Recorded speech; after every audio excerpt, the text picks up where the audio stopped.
Hello, my name is Teresa Childers, and I am going to be talking about my three leaders that I chose for my final presentation.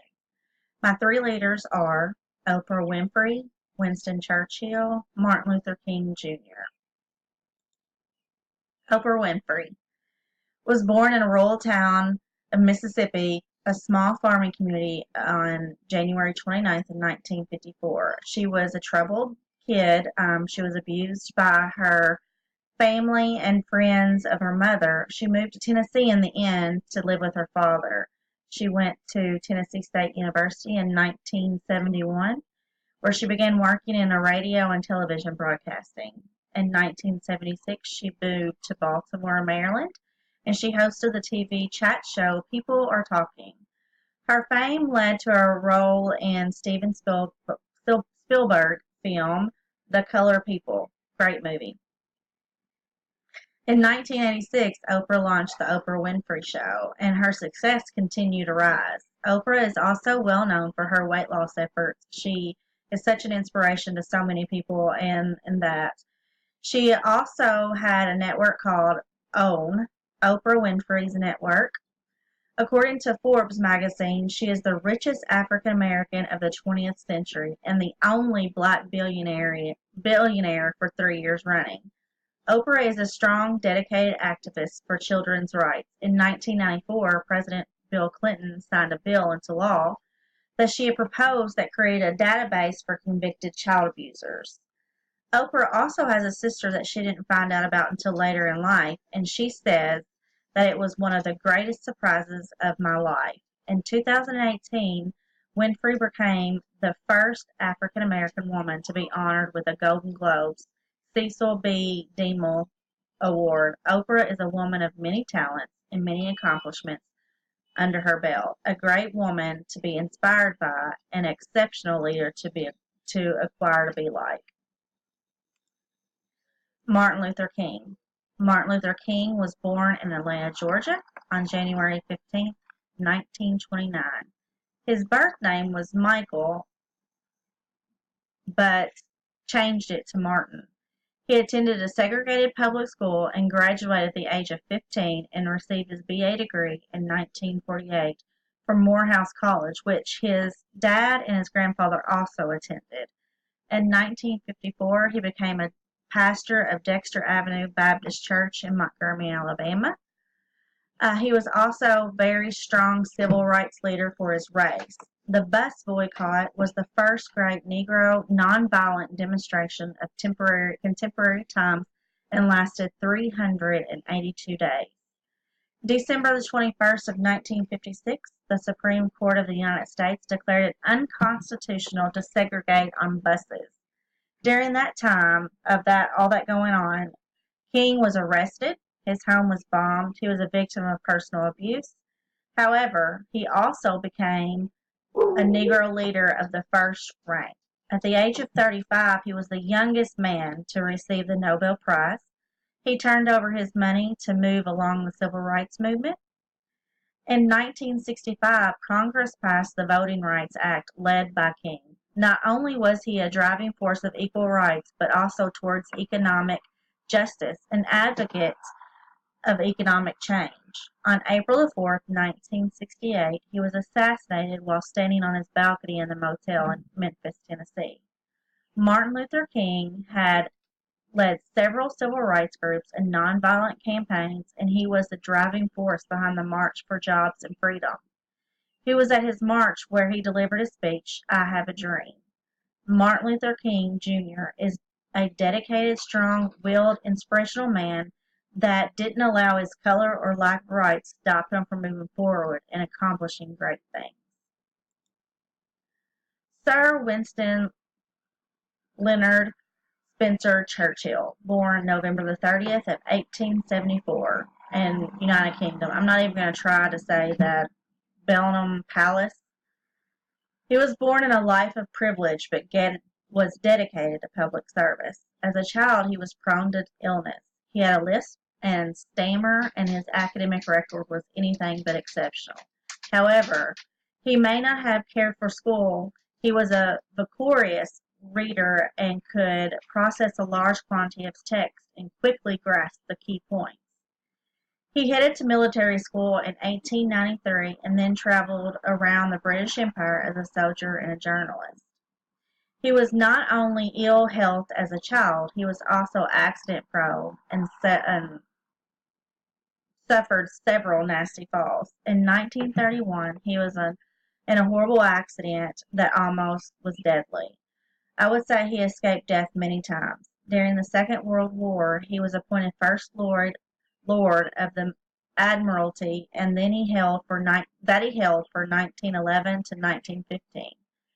In May of 1940, he became Prime Minister and Minister of Defense until 1945. Queen Elizabeth II conferred Churchill the dignity of knighthood and invested him with the insignia of the Order of Garter in 1953. Churchill received a countless number of honors, including the Honorary Citizens of the United States by President Kennedy in 1963. He published several books, but only one novel. Churchill received the Nobel Prize for Literature in 1953. Winston Churchill died at the age of 90 on January 24, 1965. He was a stubborn and sometimes driven by ego that is remembered for his inspirational speeches and for leading Britain to victory in World War II. He was a man of determination. Transformational leader. Inspirational motivation, the ability to inspire followers through motivation and by clearly expressing high expectations, and followers are willing to invest more effort and they are encouraged to be optimistic about the future and their abilities. 2. Individualized consideration, the ability to listen carefully and consider individual concerns of each follower, gives empathy and support, keeps communication open, and challenges followers, leading the followers to have a will of aspiration for self-development and motivation. 3. Idealized influence, attracts attention, admiration while inspiring and influencing others at the same time. A role model that instills pride, gains respect, and trust. 4. Intellectual stimulation, encourages followers to be creative and innovative, challenges assumptions, takes risks, and solicits followers' ideas. They nurture and develop people who think individually, causes the followers to ask questions, think deeper, and figure out ways to better execute the task at hand. Oprah Winfrey. I'm going to give you examples of the way that she was a transformational leader. She was a true leader. She selected members of her team strategically. She understands that without a team of strong people, she would not be where she is today. She listens and motivates her followers with high expectations. Oprah communicates her vision clearly and inspires her team to see it through. That's where she is today. Without that, she would not have everything that she has, and she would not be a billionaire like she is. She values her customers. She built a strong business. She inspires others, brings out the confidence in others. She values mentorship. She understands that leaders not only lead, but they also gain guidance. She understands she needs help. Any strong leader would understand that they can't do it on their own. She cares. She is dedicated to her charitable works and foundation. An influencer that encourages her followers to be creative and innovative. Without her followers, without her team, she wouldn't be where she is today. Oprah understands and recognizes that she would not be where she is today without the people in her life and the team that surrounds her. Martin Luther King. King challenged the existing state of segregation and injustice. He had a vision and executed it to his full followers. He clearly spoke, and verbal ability was extremely strong. He forced the nation to see through his eyes. He was intelligent. He challenged everyone to rally together in a nonviolent way to get its vision across and to advancement of civil rights. For example, the bus boycott. He did that without violence on his part. Self-confidence. He was certain about his competencies and skills, and he gained the trust of his followers.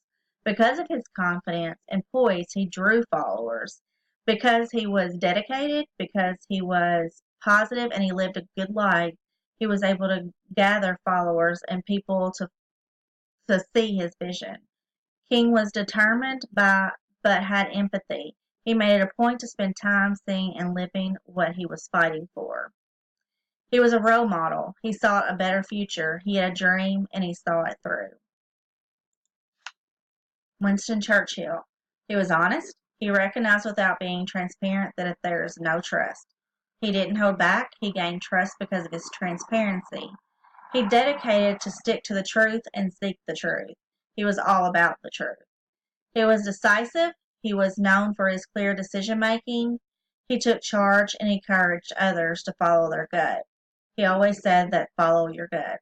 Churchill had strong communication skills. He was able to execute his vision and see it through. He was known as a visible leader. He was right there with his team to see it through. He didn't let his team go in without him. He was always right there with them. He had a passion for what he believed in. He was dedicated, and it was seen by his followers. He was passionate about his betterment of his country, and it portrayed that by the way he lived. He had a vision, he had clear goals, and he executed them exceptionally. Dedicated, he had not stopped until the job was done, and he encouraged everyone around him to continue the fight. A man of bravery and optimism, Britain looked up to him because of this. A motivational leaders, a style in which leaders encourage, inspire, motivate others to be the best person possible while seeing a vision through. A transformational leader creates changes and lives a life that is influential by setting an example.